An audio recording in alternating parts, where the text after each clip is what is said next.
Welcome to RM news. Good morning అందరికీ. ఈరోజు ప్రభాత వెలుగుకు సంబంధించిన కొన్ని వార్తలు చూద్దాం. ఇక జగజ్జేత దివ్య, ఇక 19 ఏళ్ల Divya Deshmukh the women's chess world cup అన్నట్టు ఒక వార్త చూస్తున్నాం. ఇక ప్రతిష్టాత్మక ఉమెన్స్ చెస్ వరల్డ్ కప్ లో 19 ఏళ్ల యువ సంచలనం దివ్య దేశ్ముఖ్ విజేతగా నిలిచింది. ఈ ఘనత సాధించిన యంగెస్ట్ ప్లేయర్ గా తొలి దేశ మహిళగా రికార్డు సృష్టించారు దివ్య. ఇక 3 రోజుల పాటు ఉత్కంఠంగా సాగిన ఫైనల్లో ఇక వయసుకు మించిన పరిమితి, అసాధారణ పోరాట పటిమ చూపెడుతూ ఇక మన దేశానికి చెందిన లెజెండరీ ప్లేయర్ కోనేరు హంపిపై విజయం సాధించింది. తొలి 2 క్లాసికల్ గేమ్స్ డ్రా అవగా ఇక సోమవారం జరిగిన టై బ్రేక్స్ లో అదరగొట్టిన దివ్య ఓవరాల్ గా 2.5 1.5 తేడాతో హంపిని ఓడించింది. తర్వాత సోమవారం జరిగిన టై బ్రేక్స్ అదరగొట్టిన దివ్య ఓవరాల్ గా తర్వాత గ్రాండ్ మాస్టర్ జిఎం హోదా కూడా అందుకుంది దివ్య. తర్వాత ఇండియా నుంచి హంపి హరిక వైశాలి తర్వాత జిఎం హోదా అందుతున్న 4వ అమ్మాయిగా ఓవరాల్ గా దేశ 88 గ్రాండ్ మాస్టర్ గా నిలిచింది. ఇక దివ్యకు రాష్ట్రపతి ద్రౌపది ముర్ము, ప్రధాని నరేంద్ర మోదీ తదితరులు అభినందించారు అన్నట్టు ఒక వార్త చూస్తున్నాం. 19 ఏళ్లలో సంచలనం అనేది మనం చెప్పవచ్చు. ఇక ఉమెన్స్ చెస్ వరల్డ్ కప్ 19 ఏళ్లలోనే Divya Deshmukh women's chess world cup గెలిచింది. ఇక జగజ్జేతగా నిలిచింది అని మనం చెప్పవచ్చు. తర్వాత 42% బీసీ రిజర్వేషన్ల కోటా కోసం చలో ఢిల్లీ అన్నట్టు బీసీ నేతలు. ఇక కేబినెట్ నిర్ణయాలను మీడియాకు వెల్లడిస్తున్న మంత్రులు పొన్నం ప్రభాకర్, కొండా సురేఖ, తర్వాత వాకిటి శ్రీహరి అన్నట్టు ఒక వార్త చూస్తున్న మంత్రులు. ఇక ఆగస్టు 5, 6, 7 తేదీలో హస్తినా వేదికగా పోరాడాలని ఇక కేబినెట్ భేటీలో నిర్ణయం తీసుకున్నట్టు ఒక వార్త చూస్తున్నాం. తర్వాత ఇక 5న పార్లమెంట్ లో వాయిదా తీర్మానం, 6న జంతర్ మంతర్ వద్ద ధర్నా చేయబోతున్నారు బీసీ నాయకులు. తర్వాత బిల్లులు ఆర్డినెన్స్ ఆమోదం కోసం 7న రాష్ట్రపతి ఈ వినతి పత్రం అందజేయనున్నారు. తర్వాత రాష్ట్రపతిని కలవనున్న సీఎం, మంత్రులు సహా 200 మంది బీసీ ప్రతినిధులు అన్నట్టు ఒక వార్త చూస్తున్నాం. తర్వాత ఇక రవాణా శాఖ అంతరాష్ట్ర చెక్ పోస్టులు రద్దకు ఇక కేబినెట్ ఓకే. తర్వాత ఇక కోర్ తెలంగాణ అర్బన్ సిటీతో పాటు అన్ని మున్సిపల్ కార్పొరేషన్ లో మైక్రో ఇక వారికి ఏర్పాటు చేస్తున్నట్టు నిర్ణయం తీసుకుంది. తర్వాత ఇక కేబినెట్ నిర్ణయాలను వెల్లడించిన మంత్రులు పొన్నం, వాకటి శ్రీహరి, కొండా సురేఖ. ఇక బీసీలు కేసీఆర్ తీరాన్ని ద్రోహం చేసి పొన్నం ప్రభాకర్ వ్యాఖ్యానించారు. తర్వాత ఇక బిల్లు ఆమోదానికి బీజేపీ బీసీ ఎంపీలు కూడా కలిసి రావాలని సూచించారు మంత్రులు. ఇక బీసీ రిజర్వేషన్ బిల్లు ఆమోదానికి కేంద్ర ప్రభుత్వంపై ఒత్తిడి పెంచాలని రాష్ట్ర కేబినెట్ నిర్ణయం తీసుకున్నట్టు ఒక వార్త చూస్తున్నాం. తర్వాత సోమవారం జరిగిన మంత్రివర్గ సమావేశంలో ఈ మేరకు షెడ్యూల్ ఖరారు చేసింది. తర్వాత ఇక వచ్చే నెల 5, 6, 7, 8 తేదీలలో కేంద్రంగా అన్ని రకాల పోరాటాలు నిర్ణయం తీసుకున్నారు. తర్వాత ఇక 42% బీసీ కోటా బిల్లులు ఆమోదం జరుగుతున్న జాప్యంపై నిరసన నిలిపేందుకు తొలుత 5న పార్లమెంట్ లో పార్టీ ఎంపీల ద్వారా వాయిదా తీర్మానం ఇవ్వనున్నారు. తర్వాత 6న రాష్ట్రంలో మంత్రులు, ఎంపీలు, ఎమ్మెల్యేలు, ఎమ్మెల్సీలు, ఇతర ప్రజాప్రతినిధులందరితో చలో ఢిల్లీ కార్యక్రమం నిర్వహించబోతున్నారు బీసీ నేతలు. తర్వాత జంతర్ మంతర్ వద్ద ధర్నా చేయనున్నారు. తర్వాత మరుసటి రోజు అంటే ఆగస్టు 7న సీఎంతో పాటు మంత్రులు, పార్టీ ఎంపీలు, ఎమ్మెల్సీలు, బీసీ సంఘాల నేత దాదాపు 200 మంది ప్రతినిధులతో రాష్ట్రపతిని కలిసి వినతి పత్రం అందజేయనున్నారు. ఇక తర్వాత కాగా పంచాయతీరాజ్ చట్టం 2018 రిజర్వేషన్ పై ఉన్న 50% పరిమితిని ఎత్తివేస్తూ తెచ్చిన ఆర్డినెన్స్ ఫైల్స్ ను రాష్ట్ర ప్రభుత్వం జూలై 14న గవర్నర్ ను పంపగా ఆ ఫైల్ ను కూడా గవర్నర్ రాష్ట్రపతి పరిశీలన పంపినట్లు ప్రభుత్వానికి సమాచారం అందింది. తర్వాత దీంతో బీసీ బిల్లులతో పాటు ఆర్డినెన్స్ ఆమోదించకపోవడమే లక్ష్యంగా 3 రోజులు చలో ఢిల్లీ పర్యటన చేపడుతున్నట్టు ఇక రిజర్వేషన్ల సాధన కోసం బీసీ సంఘాల నేతలతో పాటు పార్టీకి అతీతంగా ప్రతి ఒక్కరూ తరలి రావాలని, ముఖ్యంగా 5గురు బీజేపీ ఎంపీలు కూడా కలిసి రావాలని మంత్రి పొన్నం ప్రభాకర్ విజ్ఞప్తి చేయడం జరిగింది. ఇది బీసీ బిల్లుకు సంబంధించిన అంశం. ప్రస్తుతం అయితే ప్రభుత్వం కేంద్రంపై ఒత్తిడి తీసుకురావడానికి చాలా ప్రయత్నాలు చేస్తుంది. అదేవిధంగా ఆగస్టు 5, 6, 7 తేదీన పలు కార్యక్రమాలు కూడా నిర్వహిస్తున్నట్టు మనం ఇక్కడ ఒక న్యూస్ అనేది చూస్తున్నాం. ఆగస్టు 5, 6, 7 తేదీన పలు కార్యక్రమాలను నిర్వహించబోతుంది. అక్కడే ధర్నాలు, రాష్ట్రపతిని కలిసే ప్రయత్నాలు కూడా చేయబోతున్నారు సీఎం రేవంత్ రెడ్డి. తర్వాత ఆపరేషన్ సింధూర్ పై మాటల యుద్ధం అన్నట్టు ఒక వార్త చూస్తున్నాం. ఇక లోక్సభలో ప్రశ్నలు సంధించిన ప్రతిపక్షాలు అన్నట్టు ఒక వార్త చూస్తున్నాం. ఇక సీజ్ ఫైర్ వెనుక ఎవరు ఉన్నారో చెప్పాలని పట్టుబడ్డారు. ఇక పిఓకే ఎప్పుడు స్వాధీనం చేసుకుంటున్నారని కూడా ప్రశ్నించారు ప్రతిపక్ష నేతలు. తర్వాత ఆపరేషన్ సింధూర్ ఆగలేదు, గ్యాప్ ఇచ్చాం అంతే అంటూ రాజ్నాథ్ సింగ్ వ్యాఖ్యానించారు. తర్వాత మనవి కాదు, పాకిస్తాన్ జెట్స్ ఎన్ని కూల్చేశారని అడగండి, దేశ రక్షణ గురించి ప్రశ్నలు అడిగేటప్పుడు కాస్త ఆలోచించండి అన్న వ్యాఖ్యానించారు. తర్వాత పాక్ దాడిలో మనకు ఎలాంటి నష్టం జరగాలేదు, సీజ్ ఫైర్ కోసం పాకిస్తాన్ కాళ్ళ బేరిని వచ్చిందన్నట్టు వ్యాఖ్యానించారు. కాల్పుల విరామంపై మోదీ సమాధానం చెప్పాలన్నట్టు కాంగ్రెస్ ఎంపీ గోగోయ్ డిమాండ్ చేశారు అన్నట్టు వార్త చూస్తున్నాం లోక్సభలో. ఇక పాక్ ఇండియా వార్ నేనే ఆపిన, మరోసారి అమెరికా అధ్యక్షుడు డొనాల్డ్ ట్రంప్ సంచలన వ్యాఖ్యలు చేయడం జరిగింది. ఇక ఆపరేషన్ సింధూర్ పై లోక్సభలో అధికార ప్రతిపక్షాల మధ్య మాటల యుద్ధం కొనసాగుతుంది. ఇక పహల్గామ్ ఉగ్రదాడికి ప్రతీకారం పాకిస్తాన్ పై భారత్ చేపట్టిన ఆపరేషన్ సింధూర్ ఇక ప్రతిపక్షాలకు ఉన్న అనుమానం తీర్చేందుకు సోమవారం చర్చకు అవకాశం కల్పించింది కేంద్ర ప్రభుత్వం. తర్వాత అధికార పక్షం తరపున కేంద్ర రక్షణ మంత్రి రాజ్నాథ్ సింగ్ చర్చకు ప్రారంభించారు. పహల్గామ్ లో ఉగ్రదాడికి హామీన చర్య అని పేర్కొన్నారు రాజ్నాథ్ సింగ్. తర్వాత పార్లమెంట్ ముందు కూటమి ఎంపీల ధర్నా అన్నట్టు బీహార్ లో చేపడుతున్న సర్ ను ఖండించిన సభ్యులు అన్నట్టు వార్త చూస్తున్నాం. తర్వాత పహల్గామ్ టెర్రరిస్టులు హతం చేసింది మన ఇండియన్ ఆర్మీ. ఇక శ్రీనగర్ లో ఎన్కౌంటర్, 3 ఉగ్రవాదులను మృతి చెందారు. ఇక మృతుల్లో పహల్గామ్ అటాక్ మాస్టర్ మైండ్ ముసాను కూడా చంపేయడం జరిగింది. తర్వాత 14 రోజుల మహాదేవ్ కొండలో ఆపరేషన్ మహాదేవ్ చేపట్టింది మన ఇండియన్ ఆర్మీ. తర్వాత రేడియో కమ్యూనికేషన్ సిగ్నల్స్ ఆధారంగా గుర్తింపు. ఇక 3 గంటల్లో పని ముగించిన భద్రతా బలగాలు. ఇక జమ్మూ కాశ్మీర్ జరిగిన ఎన్కౌంటర్ లో 3 టెర్రరిస్టు భద్రతా బలగాలు మట్టుబెట్టాయి. ఇక తీరాని లష్కరే తోయిబాకు చెందిన టెర్రరిస్టులు గుర్తించారు. ఇందులో పహల్గామ్ దాడిలో పాల్గొన్న 2 ఉగ్రవాదులు ఉన్నారు. ఇక ఆర్మీ సిఆర్పిఎఫ్ జమ్మూ కాశ్మీర్ పోలీసులు కలిసి ఆపరేషన్ మహాదేవ్ చేపట్టారు అక్కడ కొండలలో. తర్వాత Pahalgam attack mastermind Suleman alias Hashim మూసాను మన జవాన్లు మట్టబెట్టారు. ఇక హసీం మూసా గతంలో పాక్ ఆర్మీలో కూడా పనిచేసినట్టు అధికారులు గుర్తించారు.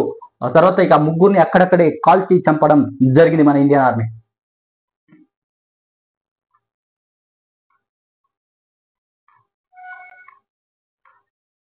తర్వాత బ్యాంకాక్ లో కాల్పులు, 6 మృతి చెందినట్టు ఒక వార్త చూస్తుంది. ఇక బ్యాంకాక్ లో దుండగుడు కాల్పులు తెగబడ్డారు. ఈ ఘటనలో 6 మరణించారు. అనంతరం ఇక దుండగుడు తాను కాల్చుకొని చనిపోవడం జరిగింది. తర్వాత థాయిలాండ్, కంబోడియా మధ్య ఘర్షణ జరుగుతుండడంతో ఈ కాల్పులు కలకలం రేపాయి అన్నట్టు ఒక వార్త చూస్తుంది.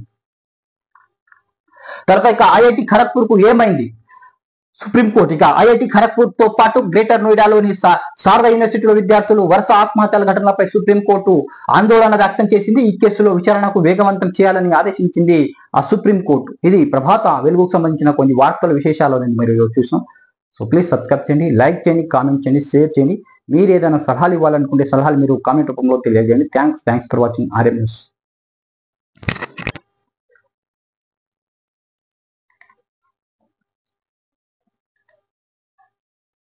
ఇక నమస్తే తెలంగాణకు సంబంధించిన కొన్ని వార్తలు చూద్దాం. ఇక అటు చర్చ, ఇటు ఎన్కౌంటర్. ఇక పహల్గామ్ ఉగ్రవాదాడి ఆపరేషన్ సింధూర్ పై అట్టడిగిన పార్లమెంట్. తర్వాత సర్కారు వైఫల్యమే విపక్షాల ఫైర్. ఇక ప్రధాని పక్ష సభ్యులు ప్రశ్నలు వర్షం కురిపించింది. తర్వాత అంతకు ముందే కాశ్మీర్ లో ఆపరేషన్ 3 ఉగ్రవాదులు హతం చేసింది మన ఇండియా ఆర్మీ. తర్వాత చెస్ రారాణి దివ్య ఇక హంపీపై గెలిచిన ఫిడే ప్రపంచ కప్ టైటిల్ కోసం ఇక తొలి భారత మహిళగా రికార్డు కిక్కారు.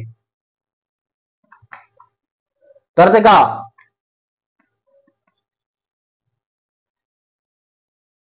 సిగాచితో సీఎం లాలూచి అంటూ ఇక సంగారెడ్డి కలెక్టరేట్ వద్ద జరిగిన నిరసన ర్యాలీ సందర్భంగా గుండెల విలిసేలా రోధిస్తున్న సిగాచి ప్రమాద బాధితుల కుటుంబ సభ్యులు ఇక ఉదాస్తున్న మాజీ మంత్రి హరీష్ రావు. ఇక 54 మంది చనిపోతే కంపెనీపై కేసు లేదు. ఇక కోటి పరిహారం ఊసే లేదు. ఇక ఎస్ఎల్ బీసీ సిగాచి పేలుడు ఘటనలో రేవంత్ సర్కారు బాధ్యత రహిత్యం అన్నట్టు ఒక వార్త చూస్తుంది. ఇక వలస కార్మికులను కేసీఆర్ హయాంలో కడుపులో పెట్టుకొని కాపాడుకున్నారు. ఇప్పుడేమో రేవంత్ మాత్రం వారి మృతదేహాలను అట్ట డబ్బాలో పంపి అవమానించిండు అన్నట్టు ఒక వార్త. ఇక పరిహారం ఇవ్వకుంటే పెద్ద ఎత్తున పోరు. ఇక సిగాచి బాధితుల నిరసనలో హరీష్ రావు కీలక వాక్యాలు అన్నట్టు ఒక వార్త చూస్తున్నాం. ఇక నాగర్ కర్నూలు జిల్లా ఉయ్యాలవాడ గురుకులంలో అస్వస్థతకు గురైన విద్యార్థులతో మాట్లాడుతున్న హరీష్ రావు. ఇక మరో 3 విద్యార్థులు తీవ్ర అస్వస్థత. ఇక ఉయ్యాలవాడ గురుకులలో భయం అన్నట్టు వార్త. ఇక గిరిజన గురుకుల విద్యార్థి అనుమానాస్పద మృతి. ఖమ్మం జిల్లా గొల్లగూడెంలో ఘటన జరిగింది అన్నట్టు వార్త. ఇక సంగారెడ్డి జిల్లా పాషమైలారంలో సిగాచి కృష్ణ యాజమాన్యంతో సీఎం రేవంత్ రెడ్డి ఇక లాలూచి పడ్డారని, అందుకే 54 మంది కార్మికుల మృతికి కారణమైన కంపెనీపై ఇప్పటి వరకు ఒక్క క్రిమినల్ కేసు కూడా పెట్టాలని వాపోయారు. ఇక ఈ ఘటనలో ఒక్కరిని కూడా అరెస్ట్ చేయలేదు. మాజీ మంత్రి హరీష్ రావు తీవ్ర స్థాయిలో మండిపడ్డారు. ఇక రేవంత్ రెడ్డి కుమ్మక్కై కంపెనీ యాజమాన్యానికి కాపాడేందుకు ప్రయత్నం చేస్తున్నారని ఆగ్రహం వ్యక్తం చేశారు మాజీ మంత్రి హరీష్ రావు. తర్వాత ఇక బీసీ బిల్లుపై కాంగ్రెస్ హ్యాండ్స్ అప్. ఇక ఢోకా గ్యారంటీ. ఇక 42% కోటా బాధ్యత బీజేపీదే అన్న పొన్నం ప్రభాకర్. తర్వాత ఇక ఆ రిజర్వేషన్లపై చేతులు ఎత్తేసిన రాష్ట్ర ప్రభుత్వం ప్రజా వ్యతిరేకను అధిగమించేందుకు ఢిల్లీలో కోటా కోసం హడావుడి చేయాలని నిర్ణయం తీసుకున్నట్టు ఒక వార్త చూస్తున్నాయి. ఇక 5, 6, 7 తేదీలో మంత్రులు ఎంపీలతో ఢిల్లీకి. ఇక 7న జంతర్ మంతర్ వద్ద ధర్నాకు పిలుపు. తర్వాత ఇక ఏకాభిప్రాయంతో ఆమోదించిన మంత్రివర్గం ఎరువుల కోట పునాస కరువు కారణాలతో ప్రభుత్వంపై రైతుల వ్యతిరేకత ఉన్నట్టు చర్చ. తర్వాత ఇక కోట లేకుండా ఎన్నికలు వెళ్తే నష్టమేనని వాదనాలు అన్నట్టు ఒక వార్త. ఇక కాంగ్రెస్ బీజేపీ కపట ప్రేమ. స్థానిక ఎన్నికలు బీసీ రిజర్వేషన్లు ఎగ్గొట్టుకునే కుట్ర. ఇక ముస్లింలు బూచి చూసి మోసం చేస్తున్న బీజేపీ మాజీ మంత్రి శ్రీనివాస్ గౌడ్ అన్నట్టు ఒక వార్త చూస్తున్నాం. తర్వాత ఇక జాబ్ క్యాలెండర్. జాబ్లు ఏవి, జాబ్ క్యాలెండర్ ఏది? ఇక ఏడాది 2 లక్షల ఉద్యోగాలు ఇక్కడ మీరు ఇస్తున్న నిరుద్యోగ వృత్తి ఏమైంది? ఇక త్వరలో ఇస్తామంటున్న ఎన్నాళ్ళు చెప్తారు? అద్దంకి దయాకరణ నిలదీసిన నిరుద్యోగులు. తర్వాత ఇక ఆగస్టు 15 లోపల నోటిఫికేషన్ ఇవ్వకపోతే పోరాటం ఉధృతం చేస్తామని హెచ్చరించారు. ఇక బీసీలకు 42% రిజర్వేషన్ అమలుపై రాష్ట్ర ప్రభుత్వం చేతులు ఎత్తేసింది. ఇక భవిష్యత్తు కార్యాచరణలపై ఢిల్లీ మీదనే భారం మోపింది. ఇక ఇందుకోసం రాష్ట్ర మంత్రులు ఎంపీలు ప్రజా సంఘాల నాయకులతో కలిసి ఢిల్లీ వెళ్లాలని నిర్ణయించింది. ఈ మేరకు ఆగస్టు 5, 6, 7 తేదీలో ఢిల్లీ వెళ్లి అక్కడే లాబింగ్ ధర్నాలు చేయాలని రాష్ట్ర మంత్రివర్గం నిర్ణయించింది. ఇక ముఖ్యమంత్రి రేవంత్ రెడ్డి అధ్యక్షన సోమవారం జరిగిన మంత్రివర్గ సమావేశంలో బీసీలకు 42% రిజర్వేషన్ గవర్నర్ పంపిన ఆర్డినెన్స్ ముసాయిదాపై చర్చ జరిగింది. తర్వాత ఇక రేవంత్ సైడ్ కు, ఇక మీనాక్షి ఫీల్డ్ కు. ఇక తెలంగాణలో కాంగ్రెస్ ఇన్ఛార్జి పాదయాత్ర. దీని మార్గం ఏమిటో అన్నట్టు ఒక వార్త చూస్తున్నాం. ఇక ఈ నెల 31 నుంచి ఆగస్టు 6 వరకు రాష్ట్ర ఇన్ఛార్జి పాదయాత్ర చేయనున్నారు. ఏ రాష్ట్రంలోనే లేని విధంగా కొత్త ఒరవడికి మీనాక్షి శ్రీకారం. తర్వాత ఇక 6 జిల్లాలో 6 నియోజకవర్గాల్లో సాగుతున్న ఖాళీ నడక. ఇక ఇన్ఛార్జి దిగిందంటే రాష్ట్ర నాయకులు పని అయిపోయినట్టేనా? ఇక ముఖ్యమంత్రి దమ్మి చేయడమే పాదయాత్ర ఉద్దేశమా? తర్వాత ఇక క్షేత్రస్థాయి వాస్తవాల కోసమే ఆమెను రంగంలో దింపారా అన్నట్టు కొన్ని ప్రశ్నలు అనేది చూస్తున్నాం. ఇది నమస్తే తెలంగాణకు సంబంధించిన కొన్ని వార్తలు విశేషాలన్నీ మనం ఈరోజు చూసినాం. సో ప్లీజ్ సబ్స్క్రైబ్ చేయండి, లైక్ చేయండి, కామెంట్ చేయండి, షేర్ చేయండి. ఏదైనా సలహాలు ఇవ్వాలనుకుంటే సలహాలు మీరు కామెంట్ రూపంలో తెలియజేయండి. మీ సలహాలు, మీ కామెంట్స్ అనేది తప్పకుండా మేము స్వీకరిస్తాం. Thanks for watching RM news. Please support చేయండి. తర్వాత ఇక సాక్షి పేపర్ సంబంధించిన కొన్ని వార్తలు చూద్దాం. ఇక దివ్యమైన విజయం. ఇక మహిళల ప్రపంచ కప్ చెస్ టైటిల్ నెగ్గిన దివ్య దేశ్ముఖ్ ఇక ఘనత సాధించిన తొలి భారతీయ క్రీడాకారిణిగా రికార్డులోకి ఎక్కారు. తర్వాత ఇక ఫైనల్లో భారత్ కి చెందిన రాష్ట్ర స్టార్ ప్లేయర్ కోనేరు హంపిపై విజయం సాధించారు. ఇక గ్రాండ్ మాస్టర్ జిఎం టైటిల్ హోదా కూడా ఖాయం చేసుకున్నారు దివ్య. ఇక స్వర్ణ పథకంతో పాటు $50,000 ప్రైజ్ మనీ సొంతం చేసుకున్నారు. ఈమె చిన్న వయసులోని 19 సంవత్సరాలు వయసులోని ఆమె ఒక రికార్డుకి ఎక్కారు. తర్వాత ఇక ఎందుకు హాజరయ్యారు? అలహాబాద్ హైకోర్టు న్యాయమూర్తి జస్టిస్ యశ్వంత్ వర్మపై సర్వోన్నత న్యాయస్థానం ప్రశ్నల వర్షం కురిపించింది. తర్వాత ఇక 31న జస్టిస్ ఘోష్ నివేదిక. కాళేశ్వరంలోపై విచారణ నిర్వహించిన జస్టిస్ పిసి ఘోష్ విచారణ కమిషన్ ఈ నెల 31న నివేదిక సమర్పించినట్టు తెలుస్తుంది అన్నట్టు ఒక వార్త చూస్తున్నాం. ఇక సభలో సింధూరం. ఇక ఆపరేషన్ సింధూర్ పై పార్లమెంట్ లో కొనసాగిన రభస. తర్వాత ఇక పాక్ కాళ్ల బేరానికి వచ్చినందుకే ఆపరేషన్ ఆపేశామన్న రాజ్నాథ్ సింగ్. ఇక డిఫెన్స్ మినిస్టర్ రాజ్నాథ్ సింగ్ పాక్ మళ్ళీ తోక జాడిస్తే మళ్ళీ సింధూర్ మొదలవుతుందన్న రక్షణ మంత్రి. ఇక ప్రభుత్వ వివరణలు తప్పుపడుతున్న విపక్షాలు నినాదాలు. తర్వాత ఇక కాంగ్రెస్ పై విరుచుకుపడిన హోంమంత్రి అమిత్ షా. ఇక ప్రశ్నల వర్షం కురిపించిన కాంగ్రెస్.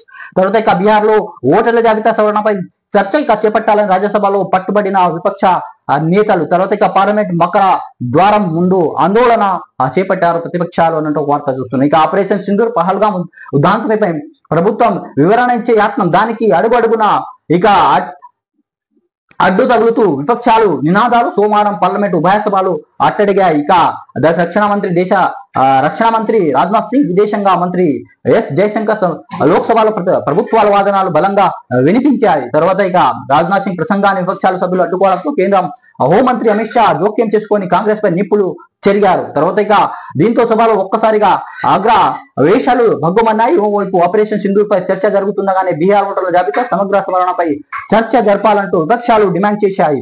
తర్వాత ఇక రాజ్యసభలో పట్టుబడ్డాయి. ఇక దీంతో సభ పలుమార్లు వాయిదా పడి చివరకు అర్ధాతరంగా ముగిసి మంగళవారానికి వాయిదా పడింది అన్నట్టు ఒక వార్త చూస్తున్నాం. తర్వాత ఇక పహల్గాం ఉగ్రదాడి మాస్టర్ మైండ్ హతం అన్నట్టు ఒక వార్త చూస్తున్నాం. ఇక ఆపరేషన్ సింధూర్ మరో ఇద్దరు ముస్కురలను కూడా మట్టుబెట్టిన ఎలైట్ కమాండోలు. ఇక మరో ఉగ్ర మూటా కోసం వేట అన్నట్టు ఒక వార్త చూస్తున్నాం.